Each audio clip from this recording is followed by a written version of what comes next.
Like it or not, the senior and elderly population is vulnerable to negligence committed by medical professionals, nursing home and assisted living facilities, pharmaceutical and medical device companies, insurance companies, and everyday individuals and businesses.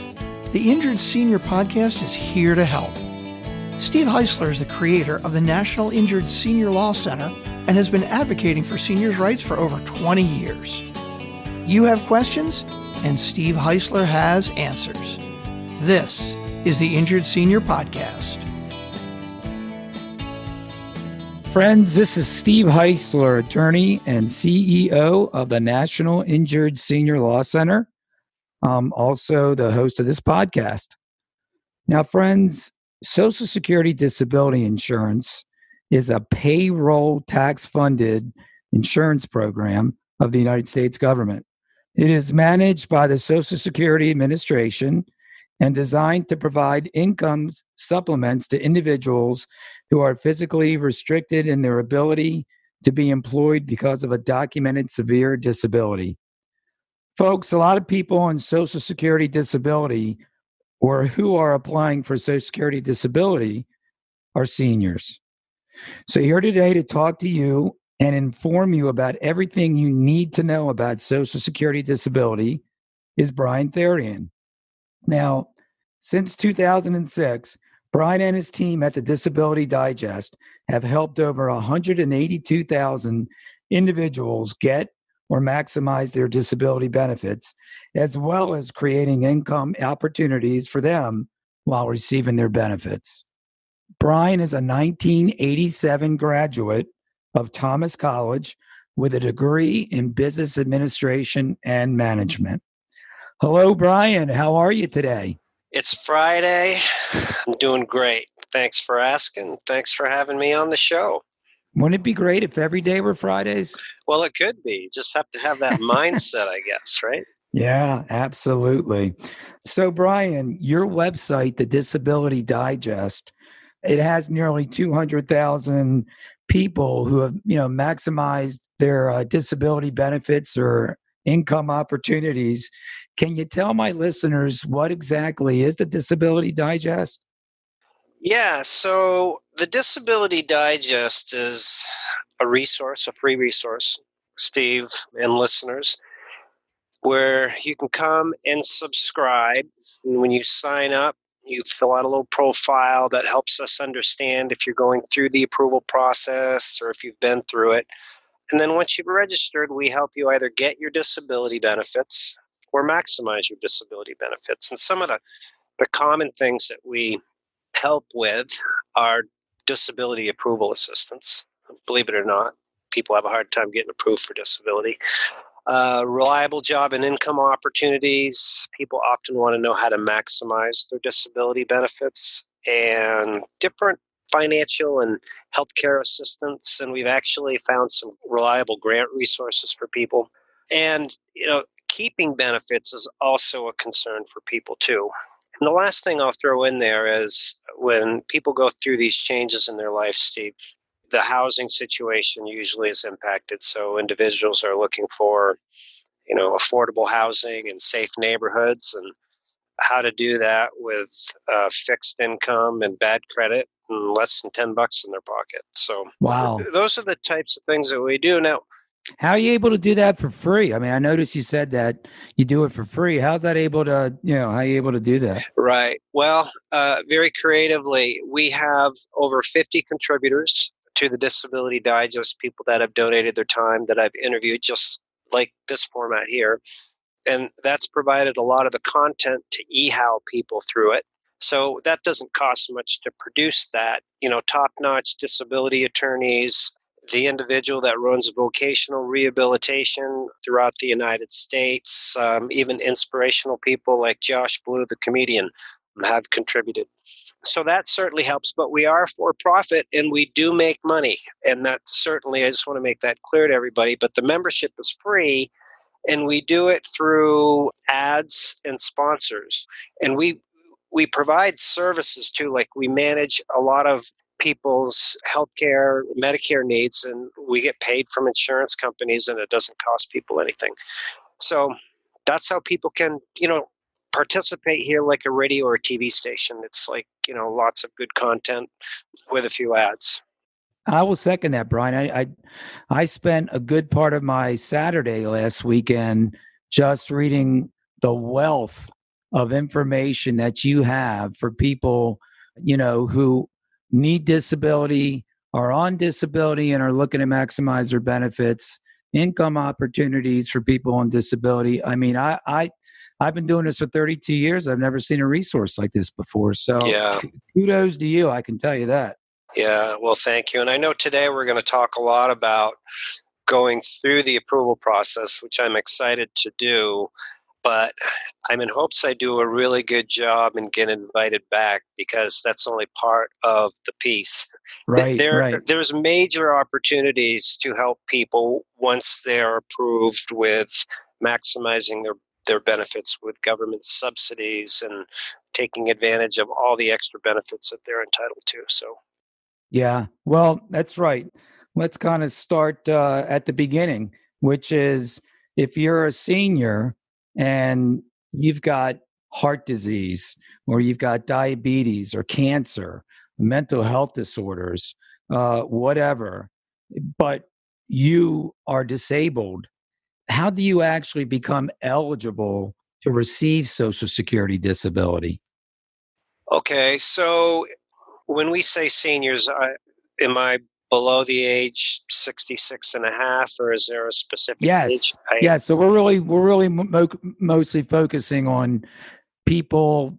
I mean, everyone defines a senior differently, but for the purposes of this podcast, let's say in their early 50s up through when they would otherwise become eligible for Social Security retirement. So that age bracket. So if somebody cannot work because of a condition or conditions, and as a general rule, they've worked 50% or more of the last 10 years and paid their taxes, that's a key part of this, then the Social Security system operates like an insurance policy, is how I explain it, Stephen, to people, in that if you prove that you're not able to work and you're successful, then you can get a disability check, which is in essence the same benefit package that you would get at full retirement age of 66 and a half, which is your check and your Medicare. Got it. Does that take away from your if you lived to 100, but you began receiving Social Security disability before you would have qualified for retirement? Do they penalize you for that? No, that's a good question. Actually, they don't. It's kind of like passing go and collecting $200. You just advance to that benefit package. So when you turn full retirement age at 66 and a half, your check amount stays the same. You have Medicare. All that is just the same. I think they do make a change in the definition of the benefits, but it's all the same.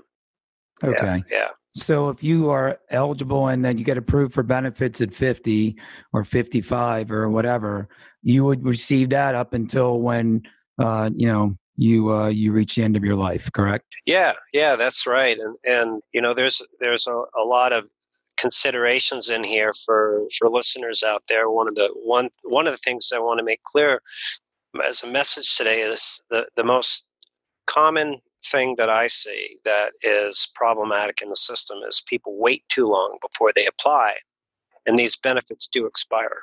So, if you take a look at somebody in their early 50s, Stephen, and they get injured when they're 50, for example, but they choose not to address anything until they're 56, well, those benefits are likely expired. So that means their next possible pocket of income is at age 62, and they've lost, a whole bunch of money. So if you're listening out there and can't work, take action. Right, because literally it could cost you hundreds of thousands of dollars easy by just trying to say, I'm just going to suck it up and hopefully it'll go away and try to eke it out. But that is a really good point.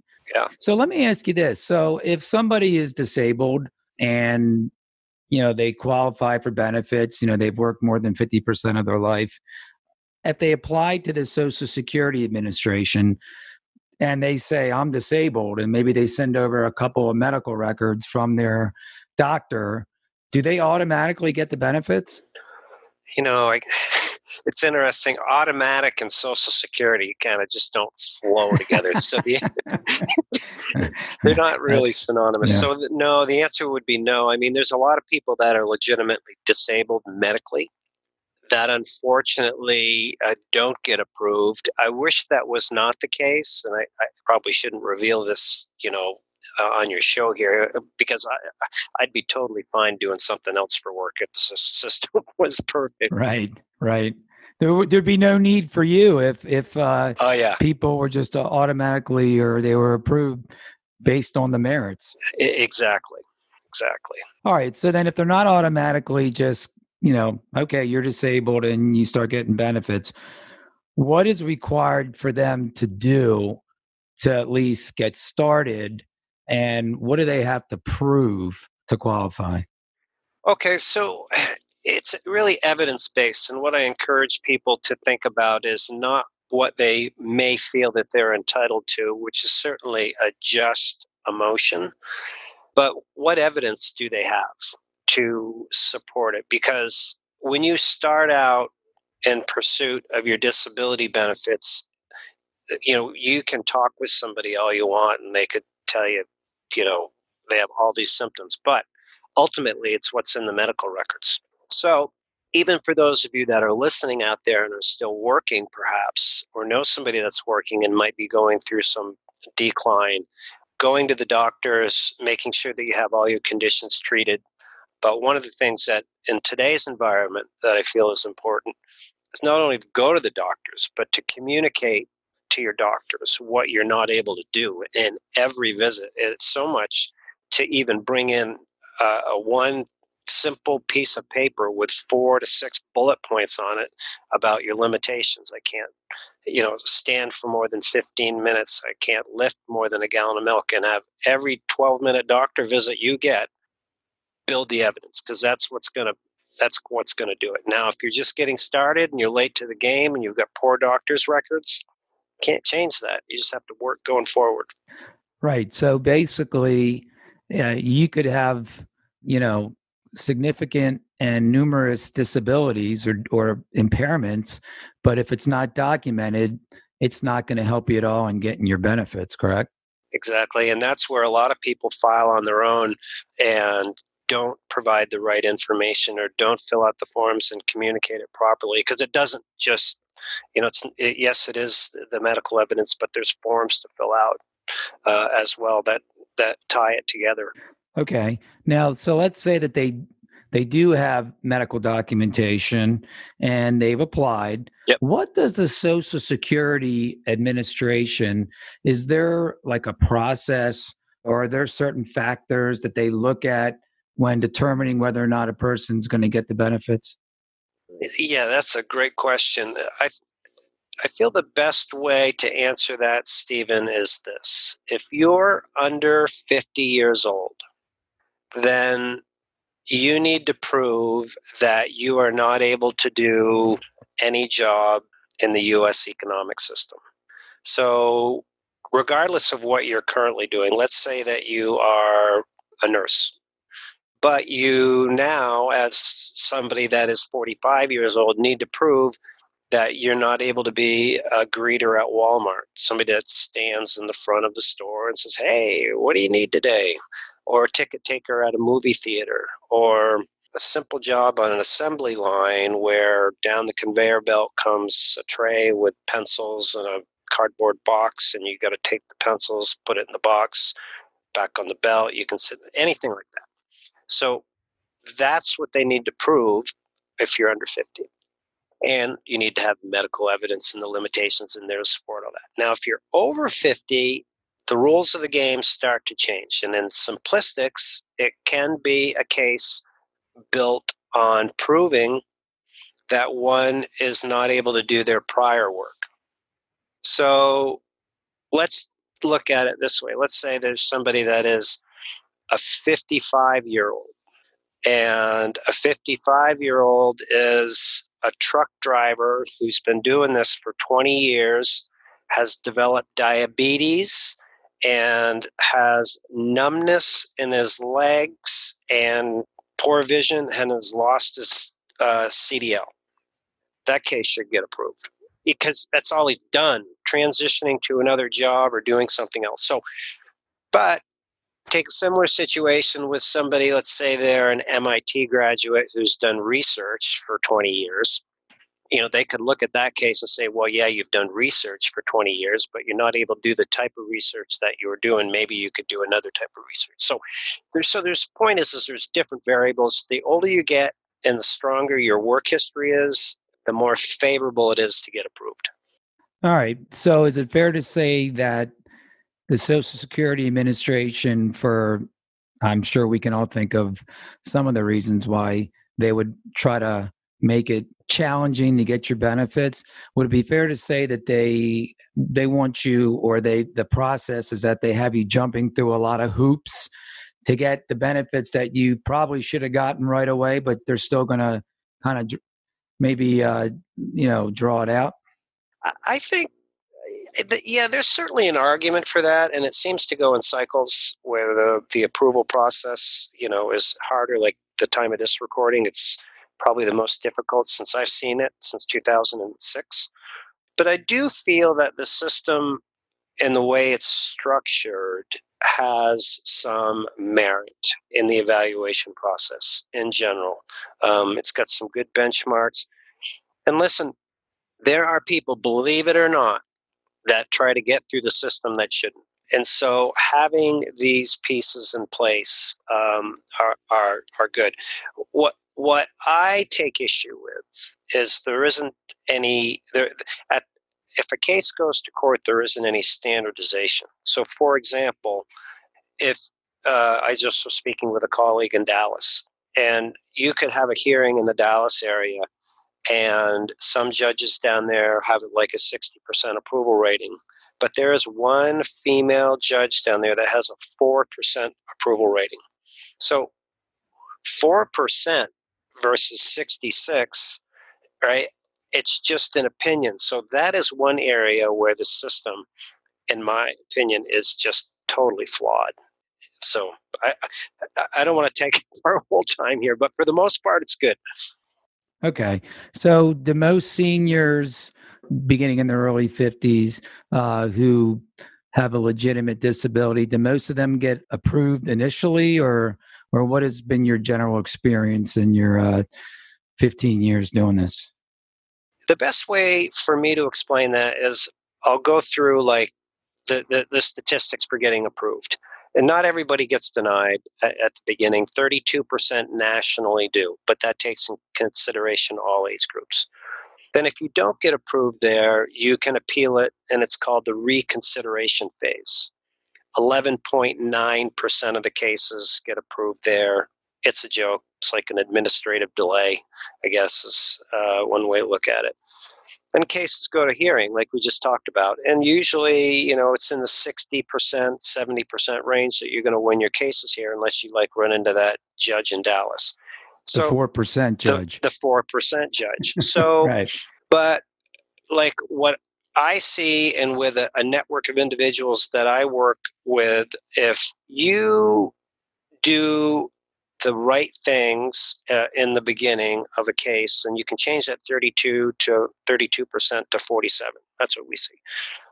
And the right things, some of them are requesting the medical records and looking at the medical records, and doing this work as a disability representative, because it's really trained work, and then writing, a theory as to why this individual is disabled, tying the medical records together with the work history and submitting it to Social Security.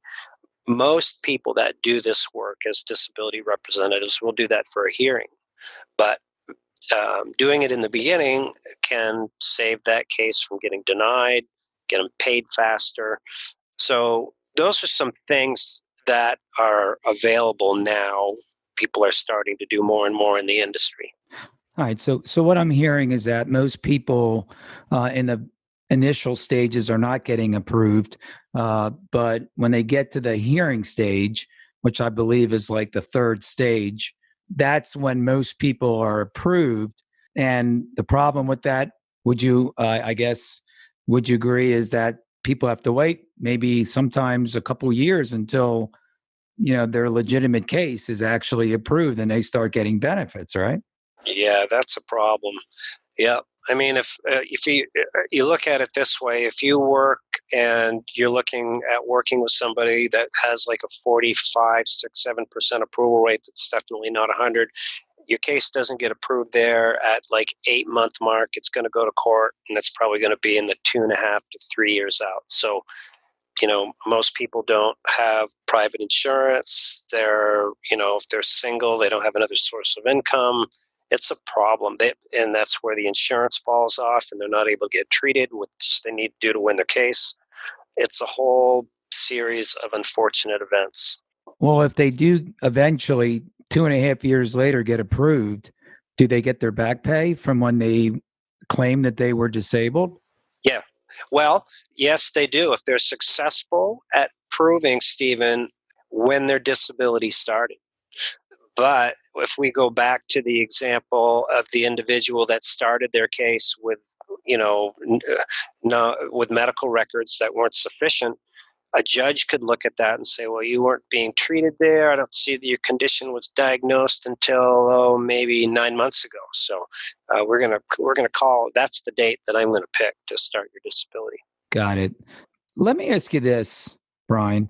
What about the person who goes into the doctor's office and is diagnosed with stage 4 cancer, like totally out of the blue? Is that person most likely going to get approved? Or there's some process which kind of, expedites their approval because of this that it's such a catastrophic problem? Right. They have listings and their exceptions that are like, my reference of, passing go and collecting $200. But they do have those. There's major categories of listing for, major ailments that people have, from heart to autoimmune to bad backs, cancer being one of them. And so they should be approved right away. But unfortunately, I had an individual on Long Island, first initial J, last name Green, started the application process with stage 4 cancer, got denied, came to us, and we were in the process of helping him. He died before he was able to get a hearing. And he started with stage 4, and it was in his medical records. That's horrible. That's horrible. I have another situation right now, a 100% disabled vet. So the Veterans Administration has said, you can't work, you're not employable. And so denied. So it doesn't always work right. Got it. In your opinion, do most seniors, and again, early 50s do most seniors eventually get approved? Yeah. If they have all the key ingredients for a good case, for sure. Yep. Okay, great. Now let me ask you this. A question that I get asked a lot, because I used to handle Social Security disability hearings, but don't anymore. But I still to this day get asked this question. If somebody has been approved and they are getting benefits, can they still work part-time and get their benefits? Yes. So actually, that's really how I've built this business. So the short answer is yes. Most of this business is run by members here that are on disability. And so I know this very well, and you can earn up to, as an employee, up to $910 at the time of this recording a month, right? Without having any impact on your benefits. And yeah, I mean, it's fine. It's actually, I encourage it. I think that for those that can, they should do something not necessarily for the money, but of course that helps, but for peace of mind. And they can get all that information about how they can do that on your website, correct? Yep, exactly. And we can't put everybody back to work here, but we have partnered with other resources, or we coach people how to do things independently. It's one of the areas that I enjoy working on the most is helping people, supplement. So if a senior is listening right now and they're disabled, how do they apply for Social Security? They go on a website, or what do you recommend is the way that they go about doing it? The best way that I encourage them to do it is, of course, come here, register, and go through our process. And this is my own commercial. I hope I'm allowed, but it works. You are allowed. So when individuals register here, they have access to an advocate, somebody that works here supplementing their disability. They'll talk to them on the phone for free. We have a disability approval course, which is free. And the course is put together with industry experts. And it teaches the individual applicant potentially what to do and what not to do when they go through the process. And it's got courses in there from like high-powered disability attorneys, John Ginsburg, Carl Osterhow, an ex-Social Security employee, Barbara Mountain. They've contributed like their knowledge. So you know what to say, you know what to do, you know how to fill out the forms, you know how to go to your doctors, all that stuff. So that's the first thing that people should do is understand the process. Now, if they want to use a disability attorney or non-attorney representative in addition to that, or they already have one, then that's great. But that's totally their decision.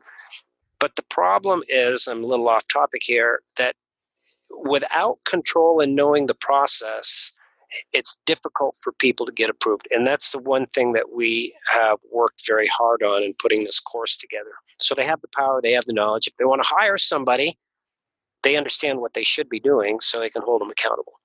No, I think that's the genius of the Disability Digest. And again, I'm not a paid spokesperson for the Disability Digest. I just came across it and I was so impressed with the fact that there are courses that people can take to actually, get educated about what they need to get approved. Because as you've explained, it's a formidable process, and knowledge is power. And I want my listeners to have the power so that they wait the least amount of time, or have to wait the least amount of time to get approved. And all the other things that, that most people who are applying for disability, they don't know. And they go through the whole process really relying upon the Social Security Administration to help them out. So, we're around 13, 14, need an attorney, advice, in that zone. All right. So let's say that someone's gone to your website, taken the course and applied, still they're denied, and they have to appeal and go before an administrative law judge, which is like the third stage that you were talking about. They can get an attorney on their own, but could they also get an attorney through the Disability Digest? Or? Yes, yeah. I mean, many of the contributors here would be glad to help people get approved, and they can certainly do the selection on their own. Yep. Got it. All right. So if you had to give one or two tips to my listeners who are seniors, 50 plus, and they want to get Social Security disability, what would you say would be the top one or two tips that they should take away from this podcast? I think, first of all, as a general rule, don't have this entitlement attitude, and do not have, like, I call it the autopilot approval mentality, where they just apply and they're going to wait and see what happens, or they're going to hire somebody, they're going to wait and see what happens. You need to understand it. You need to take ownership. And if your condition doesn't allow you to do it, get somebody to advocate for you, friend, family, somebody. That's one. Yeah. And then can I have one more? Absolutely. I said one or two. This is two. Okay. And so getting through the process, once you've gotten through the process, or if you're listening to this and you've been through the process, that is another area where you need to understand what your benefits are, how to keep them, because the reviews are going up, and don't just get on them and stay on them and, forget about it. Got it. Brian, this podcast episode flew by. I really want to thank you so much for sharing this very valuable information with our listeners. And I want to thank you for coming on the show. And you have an open invitation to come back at any time, because there's so many more things about Social Security disability. And you also an expert in the area of long-term disability and VA disability benefits. So those are topics that we're going to want to cover at a later date, if that's okay with you. Sure, I'd love to come back. Great. Now, if my listeners want to find you, obviously they want to get a hold of the Disability Digest website and consume all the content on there. Where do they go? Well, I don't know where this is going to be published, but if it's somewhere out online, which I expect it's going to be, you just put a link down below? Absolutely. We're going to put a link. But what is the website address, though? TheDisabilityDigest.com. So THE, then the word disability, the word digest.com. All right. So it's not disabilitydigest.com. It's thedisabilitydigest.com. All right. That's great. Well, that's it for now, my friends. If you have a story to tell me about your experiences with Social Security disability, you can contact me, Steve Heisler, at info@injuredseniorhotline.com. If you like what you heard today from Brian, as we alluded to, we have the show notes. You can head over to the show notes and you'll find a summary of today's episode. Plus, you'll get a link to Brian's website. And we would love for you to be able to get that information.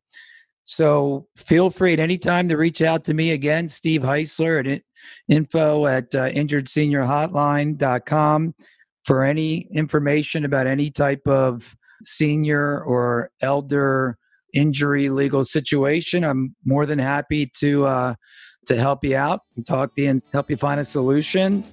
Again, thanks for listening to today's show, and everybody, please be safe. Thanks for listening to the Injured Senior Podcast with Steve H. Heisler. If you enjoyed the podcast, please rate, subscribe, review, and share on Apple, Google, or wherever you get your podcasts. To find out more or to get help anytime, go to injuredseniorhotline.com or call 855-622-6530. We'll see you next time.